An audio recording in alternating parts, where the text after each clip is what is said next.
Norris over there. Our general topic for today is longevity, a little bit of a twist, living longer, stronger. We've got several topics that we'll discuss, all surrounding longevity, and I'm sure we'll get off topic a little bit too, like normal. I haven't alluded to this, but we're at our new Rosedale studio. We've been filming here for the last several weeks and probably will continue to film from here. So, and if you're around this Saturday, we're celebrating Efficient Exercise's 10-year party here. Some good barbecue, drinks, fun. So come on by if you're around on Saturday afternoon. So at any rate, Skyler had pointed out this Danish twin study that was conducted of about 3,100 twins ages 75 and older. This survey was conducted to find out various health indicators and trying to figure out the role of genetics in essentially health, and to put it broadly. So the twins and hospitalizations and other questions that were asked, long story short, is it's found that about 25% of your makeup, of your health, fitness, whatever you want to say, is going to be determined by genetics. Now there are a lot of other factors, and of course at least 75% in the bank to try to manipulate. But at least in this study, it was pointing to the fact that maybe about 25% of your health makeup is determined by genetics. So I wanted to first kind of ask, a little bit about that. There's a percentage of our health we can control and a percentage of our health we can't control. What do we think the breakdown is? How do we manipulate that? The role of epigenetics in that discussion. And just a little get back to Fred Haas here. I wanted to go ahead and answer first. I am really here. It's not a hologram of me. Man, if we had hologram technology, our gyms would be a lot bigger because we'd be making bank. Yeah. I used to joke that if I could clone myself, we would, be doing so much better. But then I got better yet with these guys. But anyway, so first off, I'll just answer a little bit of my opinion on that matter.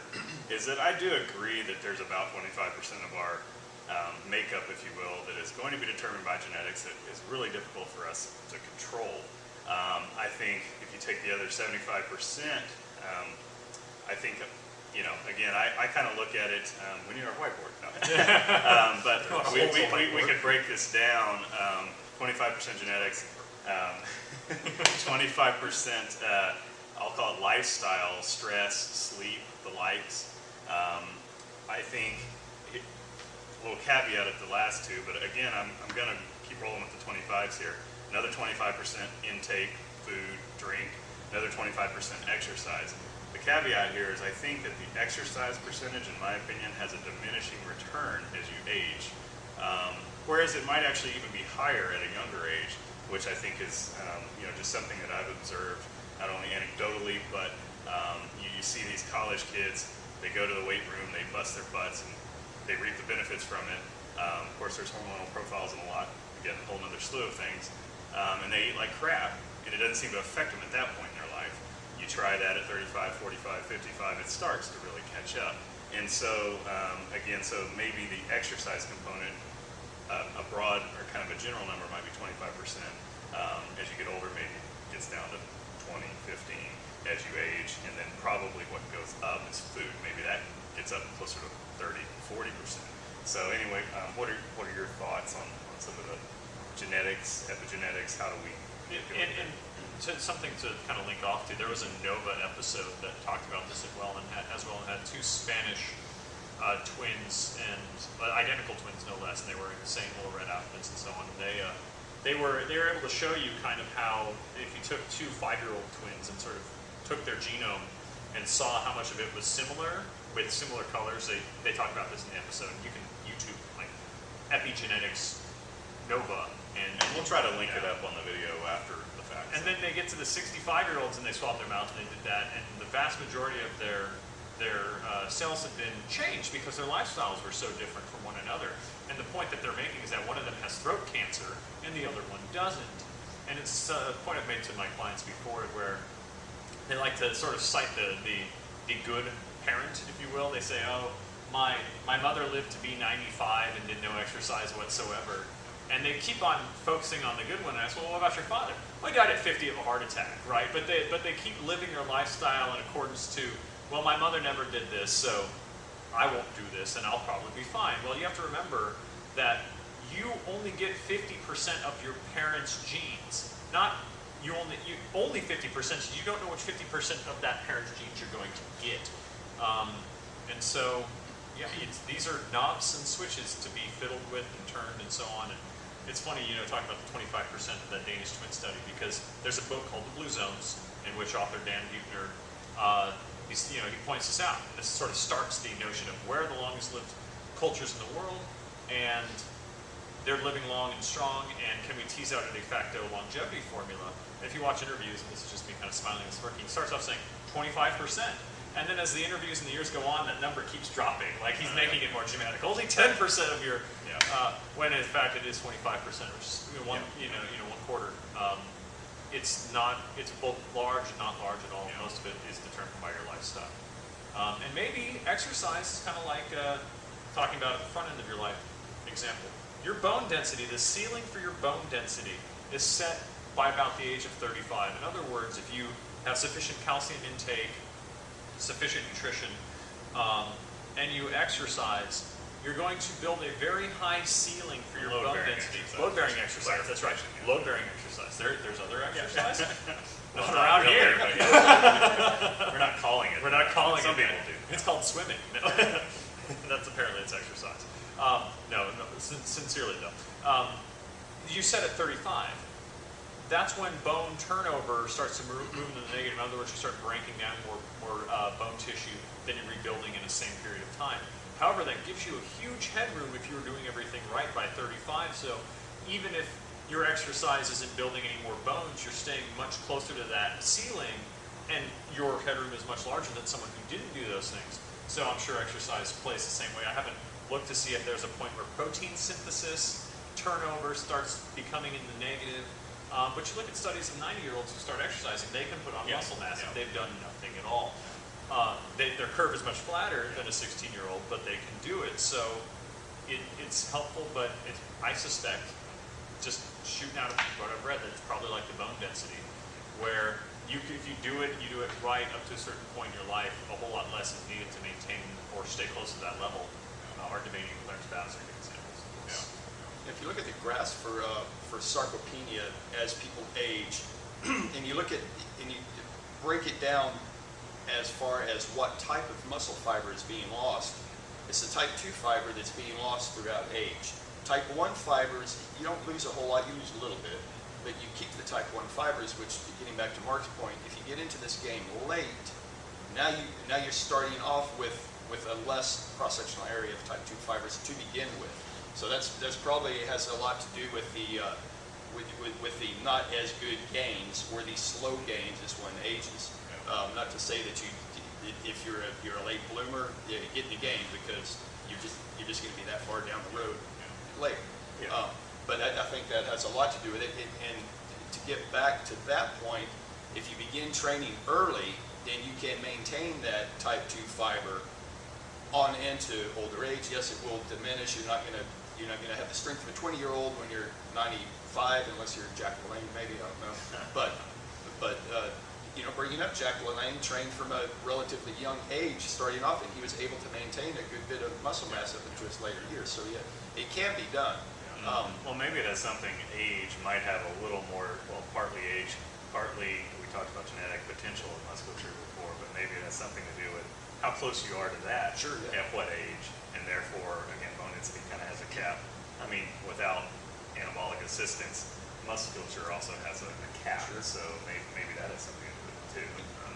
And one thing, talking about genetics too, when Skyler was talking, it reminded me of the whole Usain Bolt Actin 3 sprinters gene that came about, and then these companies cropped up, these internet companies cropped up that will test your child if he's got the sprinters gene. We'll come to find out about 85% of the population has a dual copy of this gene, but not everybody's going to be a sprinter. A sprinter is a combination of your genetic hand and your training and your environment and all these other things. So just because your child happens to have a double copy, and I think I'm right here, a double copy of the Actin 3 gene, just because your child has that doesn't mean he can just sit on the couch and then roll out of bed and become a Olympic sprinter. It just doesn't work that way. Well, that was what All of these things have to line up. it's kind of what Tim Ferriss was saying. We had all those genetic tests done in for our body. Was one test to say your preferred sport based on this genetic profile is long distance running. Sad Christmas. But then later on, it's sort of like I'm a terrible long distance. Like I'm not ready to eat my lungs. So it's like it's just like I tell a client, if you have the gene for lung cancer and you never smoke, you're never going to manifest that gene. You never turn it on. And so if you weren't a distance runner as a kid and maybe you were good at it, you know, or maybe you would have been good at it, but if you never did it, then you know, so who cares? It doesn't matter. Or It's kind of like what would Tiger Woods have been had he grown up in West Texas and they threw a football helmet on him from the get-go. No tell. Yeah. Or as like Doug McGuff likes to illustrate with the swimmers, at a competitive level, as the rounds go on and on, they all start to look the same. Sure. You know, genetics plays a big role in performance. I think we talked about that a little bit too. Well, you know, it's not all about genetics, but there's, you know, admittedly, Skyler also kind of pointed out this movie that is coming out. I don't know premise exactly. Maybe sure. But it's Live Forever movie. Actually, the website is liveforevermovie.com by filmmaker Mark Wexler. So anyway, Sure.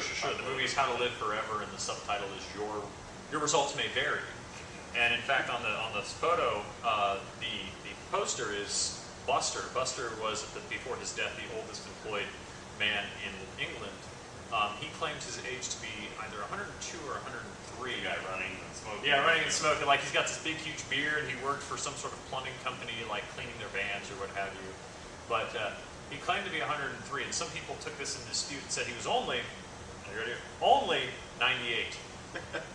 We're splitting hairs at this one. Regardless, the guy, sometime before his death, he completed a marathon in 10 hours. So that's walking at about a 2.62 mile per hour pace for the entirety of the 10 hours, which is not slow at all. Not at all. And he didn't seem to die of anything in particular, even though in this preview that they're showing him talking to him, he's smoking cigarettes and drinking beer. And so he probably doesn't have a gene that, if it's going to manifest that lung cancer, if it would, it'd probably be 200 years before he finally does it after all that smoking. But so this guy reaches middle age, the filmmaker, and his mother comes down with some sort of debilitating degenerative illness. And so he starts freaking out. You know, he's sort of like, I'm fatter, I'm in my mid-50s, what am I going to do? And so then it becomes going to the places where people live long. So I don't know if he goes to Sardinia, but places where people live long and happy, like Iceland, if you look on the, I think it's the World Health Organization list, they're the third longest lived culture in the world, but of course, depending on the list, your results may vary. He goes all over the world, talks to all sorts of experts, goes to all these wacky fairs, new age sort of longevity fairs, considers cryogenic freezing, so on and so forth, and he ends up interviewing like Jack LaLanne, like Buster, and you know, it sort of becomes the de facto formula is, you know, stay active, generally look out for yourself, keep your stress low, but it's interesting to sort of go through all of this and see just the science behind it and what we understand at this point in time. And you know, he sort of ultimately comes to the conclusion, based on what I've seen of it, that you know, it almost becomes the childlike game of these people didn't live as long as they lived by attempting to live that long. They were acting in a way that allowed them to live that long, maintaining or living today as closely as they lived yesterday, put them in a good position to live tomorrow the same way. And before they knew it, you know, they're upright, they're walking, they're not falling, they're strong, deep into their 9th or 10th century. So, interesting and kind of a comical pop science way of looking at longevity and taking kind of what the Blue Zones was talking about, or what some of these studies are talking about, and putting them in a kind of food incorporated bite-sized versions. Kind of like getting back to what we talked about last week about hypertrophy and enjoying the process and not necessarily worrying about the end product. So you just enjoy the process of living a healthy life and just go on with it and don't preoccupy yourself or stress yourself out about the end, then I think you're going to be a lot better off. Yeah, well, that's like the perpetual dieters that are over fat all the time. Always on a diet. Well, yeah, there's reasons for that too. Yeah, I mean, and it's, going back to that Dan Buettner de facto longevity formula thing, which ties into this. What they sort of found was there were a few things that overlap, but nothing entirely equal, and they tried to sort of, in my opinion, jump some conclusions like, it's always a plant-based diet. And then you have to look at cultures like Iceland, where they consume very large amounts of fat, and they live a very long time. It just happens to be, lots of fish or lamb. They don't have a lot of vegetables because they barely consider vegetables real food because it's grown in a hot box, right? I mean, it's just the climate doesn't allow for much more than moss. Like the Sardinian men start drinking wine at 10 o'clock in the morning, and they're eating lots of manchego cheese and drinking goat's milk, and whereas the Loma Linda Seventh-day Adventists are avoiding all animal products whatsoever. So there's a lot of differentiation in their lives as well, because the Sardinian men are Bronze Age culture, whereas one of these other places, Nicoya of Costa Rica, is it's a very poor area, and they're you can't live in a house without having the machete back sort of plant growth. And if you're living by yourself, you're doing that into your 10th century, and so... Or decade. Yeah, 10th decade. There, 10th century. Whoa! Whoa! The real Right there. That's right. Well, and I think a lot of the people were close to their food sources too. They were, yeah. And then if I remember some of the bullet points on the Blue Zone, that which I think here in the States were often very distanced from where our food is coming from. Mm-hmm. Probably the big common denominator of all these people, if you looked at it, was lack of stress. Oh yeah. And that's I mean, if there's one thing you can look at and say that's probably as close to the golden ticket as you're going to find is stress reduction. Well, and then there you go, comes back to my 25% theory, but that the stress or lifestyle being 25%, that's the difference between 75 and 100. Sure. And I did look it up. I think this movie is already screening in New York and LA. It'll be in Austin at the Regal Arbor Cinema on July 1st. So Nice. Save the date. There. Another question I wanted to ask about that is, we have this obesity epidemic, and we have that end of the spectrum. Then we have these people that are defying age, if you will. How can age defiers, if you want to call them that, affect the culture? Movies like this, and what do we...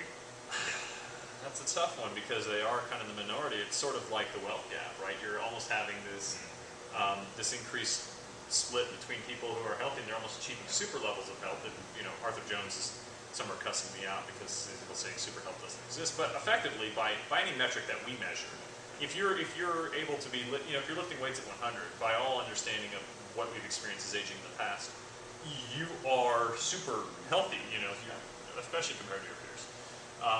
And then people who are, on medication as early as, you're talking about kids having to be put on statins because they're so obese and their heart's so much at risk. Kids on statins, awful. So it's kind of like the wealth gap in a strange way. How do they influence it? Well, these people aren't typically out there shouting from the hilltops about it. It's sort of like a byproduct of just a series of personal decisions, and they've never thought of themselves as particularly special, right? Because if you were sick, it's like the TR story.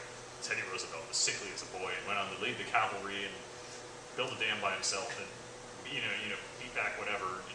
The point is that you don't typically, the people who live to 100 don't have that sort of remarkable story with which to, I was this, I did this, and now I'm this. It's sort of just an outcropping. It's just been a process. Yeah, it's been a process. Again, they're almost, they're almost, I wouldn't say surprised by it, but they're just like, well, I don't know. This is what I do, and I'm living. Yeah. And they just, so, and again, it's really, I guess, getting back to Jack LaLanne again. I mean, he was consciously trying to improve his life, but.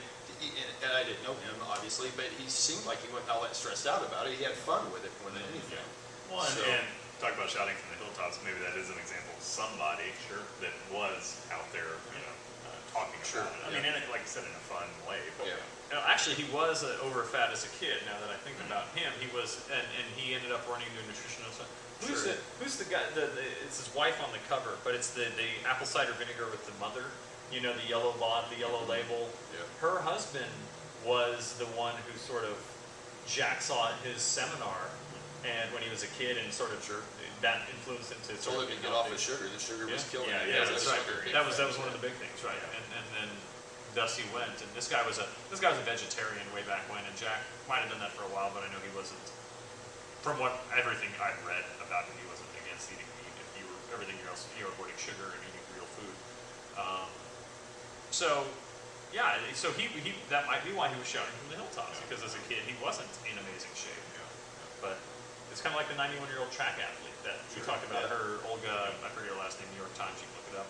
You know, she didn't start training until she was 77. You know, she just had a busy life, and you know, she attributes some of her success now to the fact that she's good at controlling her stress, and she enjoys the hard work, and the fact that she's setting records is just a byproduct of her enjoyment of hard work. Yeah, and I think there's a generation of, pardon the pun, but that is dying off now, that had a attitude of, well, we put in our work, we're retired, we've done the hard work, so they physically just kind of shut down. Yep. And I think those people, I don't know, they might be, I don't want to call out an age here, but maybe 75 and older right now or something like that. But you know, that I think is going to change as the baby boomers come up. They're thinking ahead of time, if you will. They're being preventive with their actions. So hopefully we do start to see more age defiers, if you will.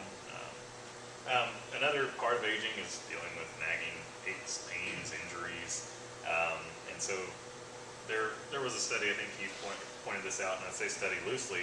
We'll get into that here in a minute, but it was done in a private practice over the course of years with a lot of different people with physical therapy and some other intervention measures. But with the rotator cuff, a lot of people have shoulder issues for a variety of reasons. They can be remedied. One of the maneuvers, if you will, and one of the treatments that was found effective was a yoga-based maneuver. Iyengar developed a form of this, I believe, with Iyengar. It went a little bit further than just this particular pose, but this is kind of a good starting place. You know, we're not saying, hey, go out and do this. If you have shoulder pain, just do this and it'll be fixed. But among other things that we can kind of talk about, discuss, there was this kind of modified headstand, if you will. We're going to ask Skyler to kind of show us a little bit of how it's done. Okay. This study in a private facility came with crudely drawn stick figures. Why they never took a photo, I have no idea. It's not picking on them. It's sort of like, how do you tease out of this? Fortunately, I've taken a little bit of Iyengar yoga, and I have an idea based on the photo of what they're trying to do. What it looks like in practice is this. You're going to take your hands, you're going to put them together, and you're going to place them on the ground like you're about to start a plank if you're one of our clients.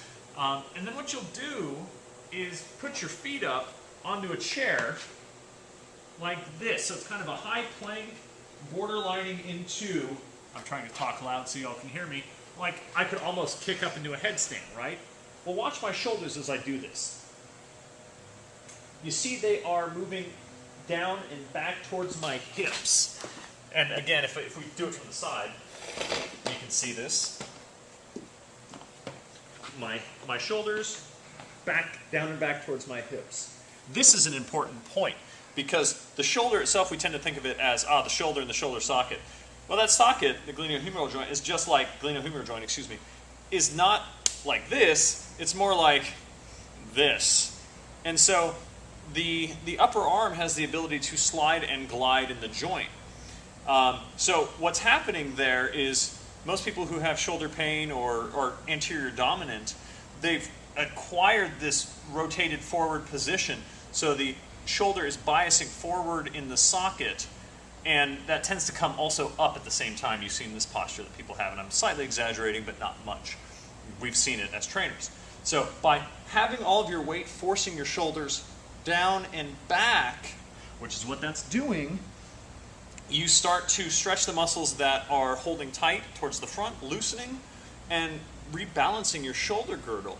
So just looking at it, that seems to be why this is helping the shoulder, in addition to the fact that part of what the rotator cuff does, in addition to external rotation, is packs helps to pack that into the joint and keep it strong, because it's really floating out there with connective tissue and muscles and so on, holding it in place. So that packing strengthens the rotator cuff, and you also have to be biasing the joint. So that's one thing to do for rotator cuff pain that we like. Was there something else that you had, Keith? Yeah. Along with what Skyler was saying, in order to work the musculature of the rear deltoid area, let me back up by saying I've had plenty of shoulder pain myself, thanks to years of playing football. And there's been a number of things I've done that I just kind of fell into. And when I saw this study, I thought, those things that I do in the weight room really are affecting the same musculature as this TOVA move affects. And I had thought about this before. One thing, whenever I run into problems, rotator cuff problems, and pressing overhead especially is where I'm affected, I would take time off from pressing overhead and I would really ramp up my sprinting. And I could never think, I'm trying to think back, what is it about sprinting? Is it the fact that I'm not overhead pressing? Is that the big deal? Because I have taken times off from overhead pressing and my shoulder really never got any better. But those times I took off from overhead pressing and I really went sprint heavy, my shoulders seemed to get better pretty quick. Well, what is it about that? Sprinting motion, for one thing, look at the musculature we're working. And you really don't work that rear deltoid a whole lot, and this comes to another point of isolation exercises, and where isolation exercises are kind of poo-pooed in the functional training community as being bad. Well, there's no bad exercise, or maybe bad programming for sure, but this is one case where an isolation exercise can really help you out. So sprinting, for one thing, really works that musculature. If you're not into sprinting and you have access to cables, this is just kind of a rear deltoid kickback. It's a very short range of motion, but again, it's working that same musculature that Skyler had just pointed out prior in the handstand. So I'm here, very short range of motion, all rear deltoid action here. Pinch the shoulder blades together, right back, kick up, pinch back. That little motion right there works wonders. And it does a lot for rotator cuff integrity. Just like that. Nice little simple isolation exercise. If you don't have cables, you can do pretty much the same thing. Again, short range of motion, dumbbell kickback, rear deltoids, that motion right there. A great shoulder rehab or prehab exercise. Just like that. So we hope you learned something there. With shoulder issues, a lot of that is kind of a balancing out / stretching of the musculature that's causing the shoulder to have those aches and pains. This was done in a private practice, this study, if you will. Next time we're going to allude to the potential, if you will, of some informal research on the health and fitness community, namely this interview that was conducted. What was it, guys? I think it's in Digby Sales. Okay. So at McMaster University, correct? Which they seem to do a lot of great exercise-related studies. But I think taking some of what they do and us practitioners in the field, I think there's some potential for great things, kind of moving a step ahead of the what's called limitations, if you will, of university-based research. Well, I guess that's about it. Yeah. So again, hope you enjoyed it, and we'll see you next time. Bye.